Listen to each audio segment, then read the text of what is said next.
दल बदल मामले में विधायक लोबिन हेम्ब्रम और जेपी पटेल की सदस्यता रद्द। बोरियो से जेएमएम विधायक लोबिन हेम्ब्रम और मांडू से बीजेपी विधायक जेपी पटेल संविधान की 10वीं अनुसूची के तहत दल बदल के मामले में दोषी पाए गए हैं। दोनों ही विधायक पार्टी लाइन के खिलाफ गतिविधि में दोषी करार दिए गए हैं। स्पीकर रविंद्रनाथ महतो ने फैसला सुनाते हुए दोनों विधायकों की सदस्यता रद्द कर दी है। दल बदल मामले में स्पीकर रविंद्रनाथ महतो के न्यायाधिकरण में लगातार 2 दिनों तक सुनवाई चली। इसके बाद गुरुवार को स्पीकर रविंद्रनाथ महतो ने दोनों विधायकों की सदस्यता खत्म करने का फैसला सुनाया। झामुमो विधायक लोबिन हेम्ब्रम ने अपनी पार्टी के खिलाफ राजमहल से लोकसभा चुनाव लड़ा था।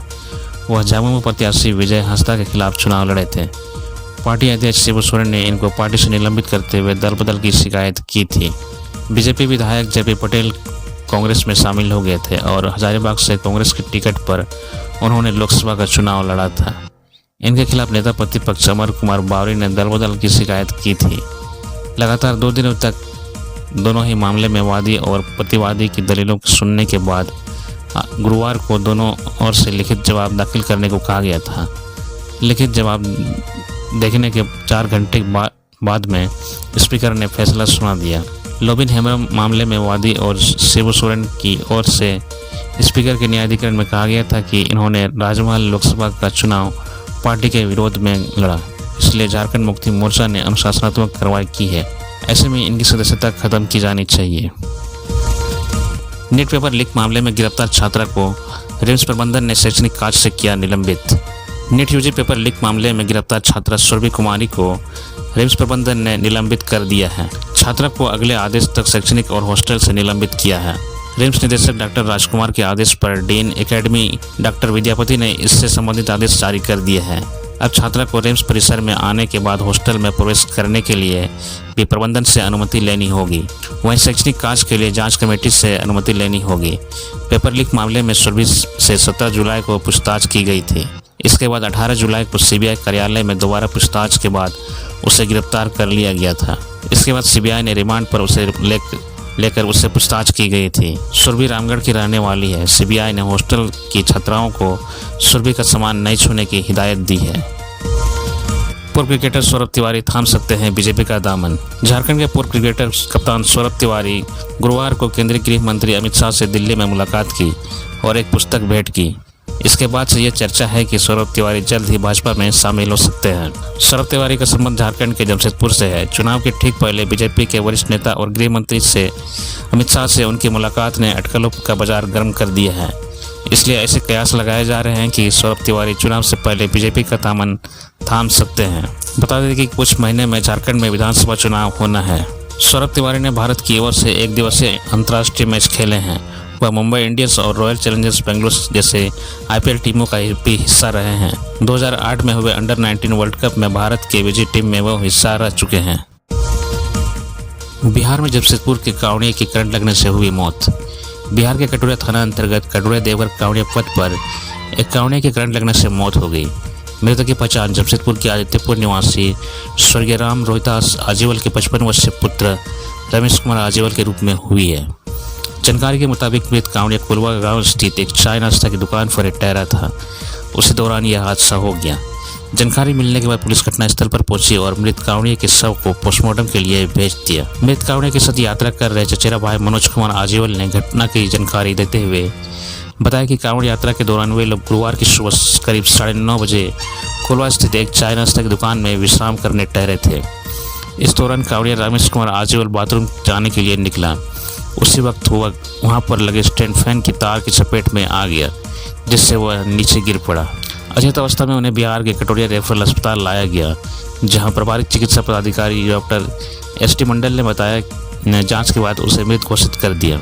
घटना के बाद उस साथी कावड़ियों के बीच मातम पसर गया। उधर सूचना मिलने के बाद मृतक के परिजनों का रो रो कर बुरा हाल है। प्रारंभिक शिक्षकों को प्रोन्नति देने की प्रक्रिया पर लगी रोक। झारखंड हाईकोर्ट के जस्टिस दीपक रोशन की अदालत ने प्रारंभिक विद्यालयों के शिक्षकों की ग्रेड 4 में प्रोन्नति देने के लिए टेट की अनिवार्यता को चुनौती देने वाली याचिकाओं पर सुनवाई की। मामले की सुनवाई के दौरान अपराधियों के पक्ष सुनने के बाद अदालत ने अंतरिम आदेश देते हुए शिक्षकों को ग्रेड 4 में प्रोन्नति देने की प्रक्रिया पर रोक लगा दी। राज्य सरकार को जवाब दायर करने का निर्देश दिया गया है। इससे पूर्व प्रार्थी की ओर से अधिवक्ता सौरभ शेखर ने पैरवी की। उल्लेखनीय है कि प्रार्थी विनय कुमार व अन्य की ओर से याचिका दायर की गई है। बायोमेट्रिक हाजिरी नहीं बनाने पर जिले के 29 शिक्षकों को शोकाज। पूर्वी सिंहभूम जिले के 29 शिक्षकों को बुधवार को जिला शिक्षा पदाधिकारी ने शोकाज पत्र जारी किया है। इन शिक्षकों ने 1 जुलाई से 15 जुलाई तक ई विद्या वाहिनी में ऑनलाइन बायोमेट्रिक हाजिरी नहीं बनाई थी। डीओ ने पूछा है कि किन कारणों से अनिवार्य होने के बावजूद इन शिक्षकों ने हाजिरी नहीं बनाई। डीओ ने सभी शिक्षकों से अगले 24 घंटे के भीतर जवाब देने को कहा है। शोकाज जारी करते हुए जिला शिक्षा पदाधिकारी ने कहा है कि सरकारी एवं सरकारी सहायता प्राप्त विद्यालयों में कार्यरत सभी शिक्षकों के लिए दैनिक उपस्थिति बायोमेट्रिक के जरिए ई विद्या वाहिनी में दर्ज करना अनिवार्य है। लेकिन समीक्षा के क्रम में पाया गया कि सभी जिले के 29 शिक्षकों ने 1 जुलाई से 15 जुलाई तक किसी भी दिन ई विद्या वाहिनी में बायोमेट्रिक उपस्थिति नहीं बनाई। डीओ ने शोकाज में कहा कि यह गंभीर मामला है और उच्च अधिकारियों के आदेश की अवहेलना है। निर्देश दिया गया कि किस परिस्थिति में शिक्षकों द्वारा बायोमेट्रिक उपस्थिति दर्ज नहीं की गई। इस संबंध में 24 घंटे के अंदर स्पष्टीकरण का उत्तर उपलब्ध कराना सुनिश्चित करें। ऐसा न करने की स्थिति में 1 जुलाई से 15 जुलाई तक का वेतन भुगतान रोक दिया जाएगा। इसके साथ ही कहा गया है कि अगर तकनीकी कारणों से उन्होंने बायोमेट्रिक हाजिरी नहीं बनाई है तो वे इसका साक्ष्य उपलब्ध कराएं। रांची में बनेगा होटल ताज। बुधवार को प्रोजेक्ट भवन सभागार में मुख्यमंत्री हेमंत सोरेन और टाटा स्टील के सीईओ व एमडी टीवी नरेंद्रन की उपस्थिति में नगर विकास विभाग व इंडियन होटल्स कंपनी के बीच एमओयू हुआ। ध्रुवा स्थित कोर कैपिटल एरिया में 200 कमरों के 5 स्टार होटल का निर्माण होगा। कंपनी को 6 एकड़ जमीन 60 वर्षों की लीज एवं 30 वर्ष के विस्तार पर लीज रेंटल के रूप में दिया गया है। इसमें होटल से प्राप्त होने वाली कुल आय का 3.10% राज्य सरकार को भुगतान करना होगा। होटल के बनने से 1000 लोगों को रोजगार मिलेंगे। एमओयू पर आईएचसी के वीपी के मोहन चंद्रन एवं नगर विकास सचिव अरवा राजकमल ने साइन किया। कार्यक्रम में नगर विकास एवं आवास मंत्री हफीजुल हसन, मुख्य सचिव एल ख्यांगते, मुख्यमंत्री के अपर मुख्य सचिव अविनाश कुमार, आईएचसी के वीपी अनिका गुप्ता एवं टाटा स्टील के वीपी चाणक्य चौधरी भी मौजूद थे। पलामू में जमीन विवाद में भाई की हत्या। पलामू जिले के पांकी थाना क्षेत्र में जमीन विवाद में एक भाई ने अपने भाई की हत्या कर दी है।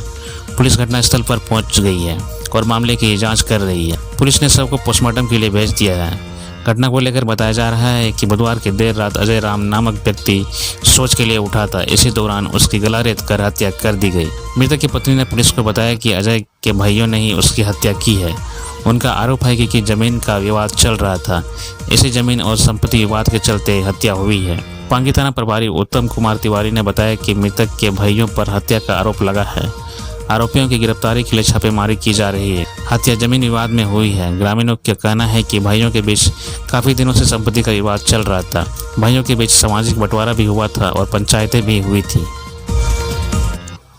रांची और लातेहार में एनआईए की रेड। कई ठिकानों में चल रही है छापेमारी। झारखंड में एक बार फिर से केंद्रीय एजेंसी ने दबिश दी है। जानकारी के मुताबिक एनआईए की टीम ने रांची और लातेहार के कई ठिकानों में छापेमारी चल रही है। जानकारी के अनुसार मेघलूसीगंज थाना क्षेत्र के लपरा में जितेंद्र नाथ पांडे व रोहित यादव के नाम के 2 लोगों के घर पर एनआईए का छापा पड़ा है। पुलिस ने दोनों घरों को घेर लिया है। घरों के आसपास भारी संख्या में पुलिस बल तैनात है। छापेमारी में अधिकारियों संग 2 महिला अधिकारी के होने की भी सूचना है। किसी को भी घरों से निकलने या अंदर जाने की अनुमति नहीं है। एनआईए की टीम सुबह 4 बजे ही मेघलूसीगंज थाना पहुंच चुकी थी। कई टीमों में बैठकर 5:30 बजे से कार्रवाई शुरू हो गई, जो लगातार चल रही है। सूत्रों से मिली जानकारी के अनुसार रोहित यादव के लपरा स्थित घर, चंदवा थाना के निंद्रा घर, अन्य व्यावसायिक ठिकानों पर और जितेंद्र नाथ पांडे के लपरा स्थित घर सहित अन्य ठिकानों पर छापेमारी चल रही है।